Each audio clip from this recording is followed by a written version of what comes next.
अकबर बीरबल का रहस्यमय फैसला। दरबार सजा हुआ था, तभी एक व्यापारी रोते हुए आया।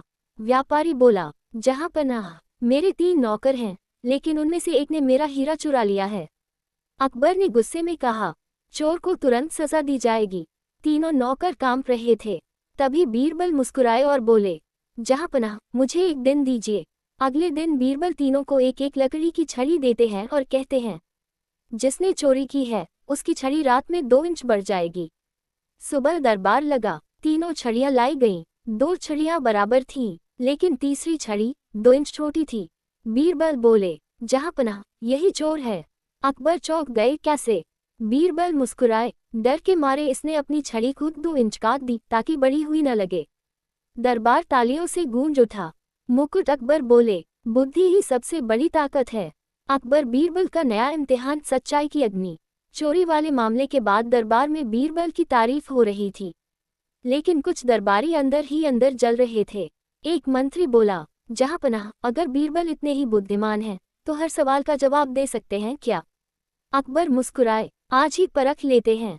अकबर ने आदेश दिया। दरबार के बीच एक बड़ा पीतल का घड़ा रखा गया, जिसमें पानी भरा था। अकबर बोले, बीरबल, इस घड़े को छुए बिना साबित करो कि इसमें पानी है, और यह भी बताओ कि कितना है। पूरा दरबार सन्न रह गया। घड़े को छूना मना था, न अंदर झांक सकते थे। सब सोच रहे थे अब बीरबल फंस गए, लेकिन बीरबल शांत खड़े रहे। उन्होंने खिड़की की ओर देखा, धूप की किरणें अंदर आ रही थीं। बीरबल बोले, जहां पनाह, मुझे केवल एक दीपक चाहिए। दीपक लाया गया। बीरबल ने दीपक को घड़े के पास रखा। दीपक की लौ पानी की सतह पर चमक उठी, और दीवार पर उसकी परछाई दिखाई दी। बीरबल बोले, जहां पनाह, देखिए परछाई की ऊंचाई। जहां तक परछाई दिख रही है, वहीं तक पानी भरा है, और ध्वनि से भी पता चल सकता है। उन्होंने धीरे से घड़े के पास ताली बजाई। आवाज गूंज कर लौटी। खाली बर्तन की आवाज अलग होती है, यह आवाज भारी है, मतलब घड़ा लगभग पूरा भरा है। दरबार दंग रह गया। अकबर खड़े हो गए। बीरबल, तुमने बिना छुए सच साबित कर दिया। लेकिन तभी वही मंत्री आगे आया। जहां पनाह, अगर बीरबल इतने ही ज्ञानी हैं, तो क्या ये बिना बोले किसी को सच्चाई मानने पर मजबूर कर सकते हैं? दरबार फिर से खामोश। अकबर की नज़र बीरबल पर टिक गई। कल आखिरी परीक्षा होगी। फायर, और यहीं से असली खेल शुरू होता है। अकबर बीरबल की आखिरी परीक्षा, खामोशी का वार। अगले दिन दरबार पहले से ज्यादा भरा हुआ था। सबको इंतजार था बीरबल की आखिरी परीक्षा का। अकबर बोले, बीरबल, तुम्हें बिना एक शब्द बोले उस मंत्री से सच्चाई मनवानी है जो तुम्हारी बुद्धि पर शक करता है। पूरा दरबार मंत्री की ओर देखने लगा। मंत्री मुस्कुरा रहा था, उसे पूरा भरोसा था कि आज बीरबल हार जाएंगे। बीरबल आगे बढ़े, लेकिन कुछ बोले नहीं। उन्होंने दरबार के बीच एक दर्पण मंगवाया, फिर मंत्री के सामने खड़े होकर धीरे से दर्पण उसकी ओर कर दिया। मंत्री ने खुद को देखा, उसका चेहरा घबराया हुआ था। बीरबल ने कुछ नहीं कहा, बस अपनी उंगली से पहले मंत्री की ओर इशारा किया, फिर दर्पण की ओर, और फिर पूरे दरबार की ओर। दरबारियों को समझ नहीं आया, लेकिन मंत्री का चेहरा पीला पड़ गया। कुछ पल बाद मंत्री अचानक बोला, जहां पनाह, मैं मानता हूँ मैंने ही बीरबल को नीचा दिखाने के लिए चाल चली थी। पूरा दरबार हक्का बक्का रह गया। अकबर बोले, बीरबल, तुमने बिना बोले इसे सच कबूल कैसे करवा दिया? अब बीरबल मुस्कुराए, जहां पनाह, झूठ बोलने वाला इंसान सबसे ज्यादा डर अपने ही चेहरे से खाता है। मैंने इसे बस उसका डर दिखा दिया। दरबार तालियों से गूंज उठा। अकबर ने घोषणा की, आज से जो भी बीरबल की बुद्धि पर शक करेगा, उसे पहले अपने दिल में झांकना होगा। फायर, और उस दिन के बाद कोई भी दरबारी फिर कभी बीरबल को चुनौती देने की हिम्मत नहीं कर पाया। अकबर, बीरबल और राज्य का सबसे खतरनाक राज। दरबार में सब शांत था, लेकिन अचानक महल के पहरेदार भागते हुए आए। जहां पनाह, सीमा पर बगावत की खबर है, और कहा जा रहा है कि कोई अंदर से ही दुश्मनों की मदद कर रहा है। पूरा दरबार सन्न रह गया। अकबर की आवाज गूंजी, अगर कोई गद्दार है तो आज ही सामने आएगा। लेकिन कोई आगे नहीं आया। बीरबल धीरे से बोले, जहां पनाह, मुझे एक मौका दीजिए। अगले दिन दरबार के बीच एक बड़ा सा खाली संदूक रखा गया। बीरबल बोले, इस संदूक में आज रात सच्चाई खुद बंद होगी। जो भी निर्दोष है वह निडर होकर इसके पास आए और अंदर झांके। दरबारियों को समझ नहीं आया, पर एक एक करके सब संदूक के पास गए।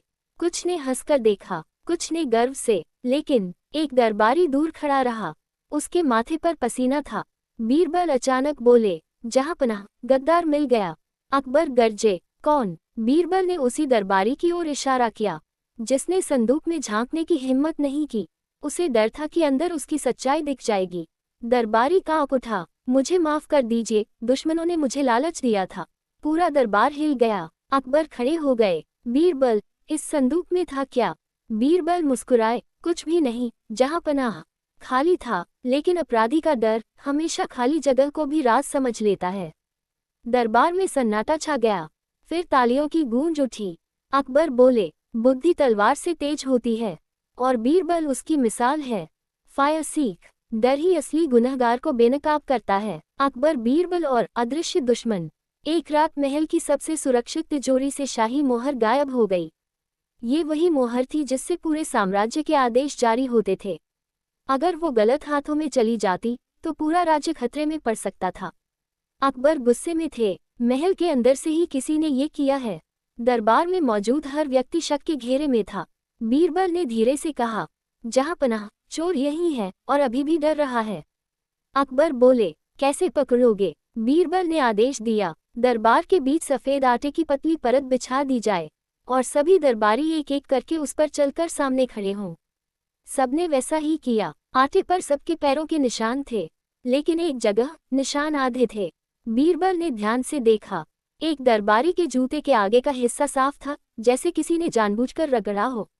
बीरबल बोले, जहांपनाह, असली चोर वही है जो अपने निशान मिटाने की कोशिश करता है। दरबारी घबरा गया। मैं तो बस साफ सफाई का ध्यान रख रहा था। बीरबल मुस्कुराए, साफ इंसान अपने कदम नहीं छुपाता। अकबर गरजे, सच बोलो। डर के मारे दरबारी ने स्वीकार किया। वह मोहर चुराकर नकली फरमान जारी करने वाला था। पूरा दरबार स्तब्ध रह गया। अकबर बोले, बीरबल, तुमने फिर राज्य बचा लिया। बीरबल शांत स्वर में बोले, जहांपनाह, दुश्मन कभी अदृश्य नहीं होता, बस उसकी चाल तेज होती है। अकबर, बीरबल और अदृश्य दुश्मन भाग 2। शाही मोहर चुराने वाला दरबारी पकड़ा जा चुका था, लेकिन बीरबल का चेहरा शांत नहीं था। अकबर ने पूछा, बीरबल, चोर तो मिल गया, फिर चिंता क्यों? बीरबल बोले, जहांपनाह, यह आदमी अकेला नहीं हो सकता। इतनी बड़ी हिम्मत उसे किसी ने दी है। दरबार में सन्नाटा छा गया। उसी रात बीरबल ने महल के पहरेदारों को गुप्त आदेश दिया, आज कोई भी दरबारी महल से बाहर जाएगा तो उसकी परछाई पर नजर रखना।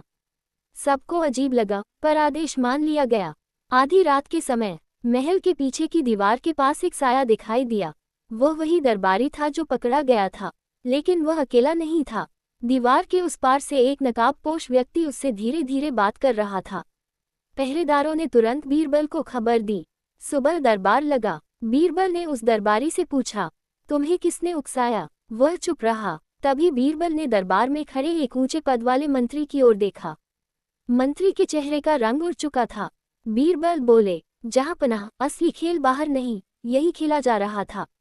अकबर गरजे, सच बताओ। डर के दबाव में पकड़े गए दरबारी ने कहा, मुझे मंत्री जी ने लालच दिया था।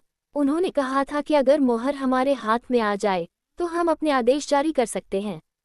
पूरा दरबार हिल गया। अकबर की आंखों में आग थी। राज्य के अंदर रहकर राज्य के खिलाफ साजिश। मंत्री घुटनों पर गिर पड़ा, मुझसे भूल हो गई। बीरबल शांत स्वर में बोले, जहांपनाह, सबसे खतरनाक दुश्मन वही होता है जो भरोसे का मुखौटा पहनता है। दरबार में सन्नाटा था। आज सिर्फ चोर नहीं, बल्कि पूरी साजिश बेनकाब हो चुकी थी। अकबर ने घोषणा की, आज से राज्य में विश्वास सबसे बड़ी जिम्मेदारी होगी। अकबर, बीरबल और अदृश्य दुश्मन भाग 3। मंत्री पकड़ा जा चुका था, लेकिन बीरबल की आंखों में अभी भी शक बाकी था। अकबर बोले, बीरबल, क्या अब भी कुछ छुपा है? बीरबल शांत स्वर में बोले, जहांपनाह, असली खिलाड़ी अभी सामने नहीं आया। दरबार में हलचल मच गई। बीरबल ने आदेश दिया, मंत्री को अलग कक्ष में रखा जाए और किसी से मिलने न दिया जाए। फिर बीरबल ने एक अजीब योजना बनाई। उन्होंने पूरे दरबार में ये खबर फैला दी कि शाही मोहर की दूसरी गुप्त मोहर भी मौजूद है और वह आज रात इस्तेमाल होगी। असल में ऐसी कोई दूसरी मोहर थी ही नहीं। रात गहरी हुई। महल की छत पर एक साया तेजी से चलता दिखा। वह सीधे उस कक्ष की ओर बढ़ा जहां मंत्री कैद था। पहरेदारों ने उसे घेर लिया। नकाब हटाया गया। पूरा दरबार अगली सुबह स्तब्ध रह गया। वह कोई बाहरी दुश्मन नहीं था, बल्कि राज्य का सेनापति। अकबर की आवाज गूंजी, तुम। सेनापति ने सिर झुका लिया। मैंने ही मंत्री को उकसाया। मैं चाहता था कि राज्य की बागडोर मेरे हाथ में आए। दरबार में सन्नाटा छा गया। अकबर ने बीरबल की ओर देखा। तुम्हें कैसे पता चला? बीरबल मुस्कुराए, जहां पनाह, जब मैंने झूठी दूसरी मोहर की खबर फैलवाई तो असली मास्टरमाइंड डर गया कि उसका राज खुल जाएगा। वह मंत्री को चुप कराने आया और खुद पकड़ा गया। पूरा दरबार गूंज उठा। अकबर बोले, बीरबल, तुमने फिर राज्य बचा लिया। बीरबल ने सिर झुकाकर कहा, राज्य तलवार से नहीं, सच्चाई और बुद्धि से सुरक्षित रहता है। अकबर, बीरबल और अदृश्य दुश्मन भाग 4 फिनाले। सेनापति और मंत्री दोनों दरबार में खड़े थे। पूरा महल सन्न था। अकबर की आवाज गूंजी, राज्य से गद्दारी की सजा क्या होनी चाहिए? दरबारियों ने एक स्वर में कहा, मौत की सजा। लेकिन बीरबल चुप थे। अकबर ने पूछा, बीरबल, तुम क्या कहते हो? बीरबल धीरे से बोले, जहां पनाह, अगर इन्हें सजा देकर खत्म कर देंगे तो डर तो खत्म होगा, लेकिन सबक नहीं। दरबार में हलचल मच गई। अकबर ने भौहें चढ़ाईं, तो क्या छोड़ दे इन्हें? बीरबल बोले, नहीं, इन्हें जिंदा रहने दीजिए, लेकिन पद, शक्ति और सम्मान छीन लीजिए और पूरे राज्य में ये घोषणा कीजिए कि विश्वास तोड़ने वाला इंसान सबसे गरीब होता है। पूरा दरबार चुप हो गया। सेनापति और मंत्री सिर झुकाकर खड़े थे। अब वे किसी से आंख नहीं मिला पा रहे थे। अकबर ने गहरी सांस ली, फिर घोषणा की, आज से राज्य में पद नहीं, विश्वास सबसे बड़ा दर्जा होगा, और जो उसे तोड़ेगा वह शक्ति से नहीं, सम्मान से वंचित होगा। दरबार तालियों से गूंज उठा। अकबर ने बीरबल की ओर देखा, तुमने मुझे सिखाया, राजा की ताकत सजा में नहीं, न्याय में होती है। बीरबल मुस्कुराए, जहां पनाह, अदृश्य दुश्मन बाहर नहीं, अंदर के लालच में छिपा होता है।